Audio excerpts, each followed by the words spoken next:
Mənə elə gəlir ki, biz bir döngüdəyik. Necə bir döngü? Necə bir döngüdür? Məsələn, biz uşaqlıq həyatı yaşayırıq. Axı bizə sistem verilməyib ki, belə olsa, belə olmayacaq. Düzdür? Biz yaşamışıq. İndi məsələn mənim 36 yaşım var, müəyyən bir həyat yaşamışam. İndi gəlmişəm yenə də problemlər, yenə qayıdıram uşaqlığa, oranı düzəldib tələfi eləmək lazımdır. Əvvəldən deyilməyib. Gəlib çatmışam indi məkana, vaxtına.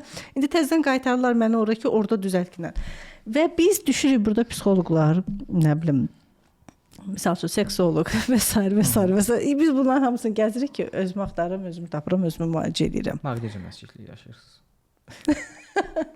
Bu necə deyə bilirsiniz? Bu həyatdan uzaqlaşmısınız, özünüzdən uzaqlaşmısınız. Yəni bəzi psixoloqlar deyəcək ki, bax, sən derealizasiya yaşayırsan, diaqnoz olmadan bir sual, sistem, test olmadan bu diaqnozu necə qoydun və s. Yəni, maqnesium əskikliyi də insanın özündən və yaxud da ki, həyatdan uzaqlaşması. Qida pozuntusu var, yuxu pozuntusu var 100% ki. Nəysə, indi qaydaq əvvələ sistem verilib, düzgün deyil, okeymi? Universitetə getdiyiniz zaman sizə universitet haqqında məlumatlar verilmişdi, hansı otağa yaxınlaşacaqsan. Elə birbaşa universitetə gedildi, düzdürmü? Yoxdur, hə, getmişik. Bu da onun kimi bir şeydir. İmtahana gələnə qədər heç bir dərsi demək olar ki, heç kim oxumur, demək olar ki. Gəldiyi zaman yenidən qayıdılır, oxunur və imtahandan keçir. Bu da onun kimi bir sistemdir.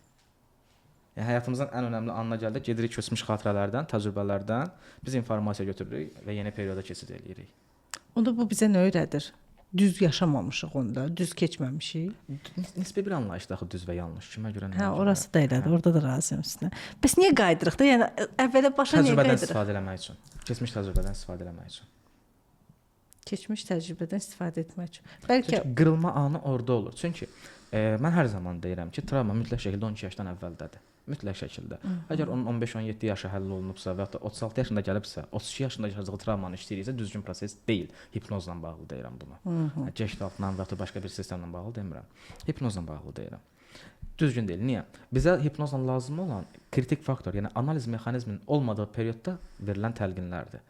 Biz orada o təlqinlər vasitəsilə hansı kodlar atılırdı belə sosial media dilindən deyək. Atılmış kodlar onda travma yaradır. Travmanın nəticəsi 1 il sonra da üzə çıxır, 15 il sonra da üzə çıxır. Amma üzə çıxana kimi eyni tip hadisələr yaşatmağa davam edir.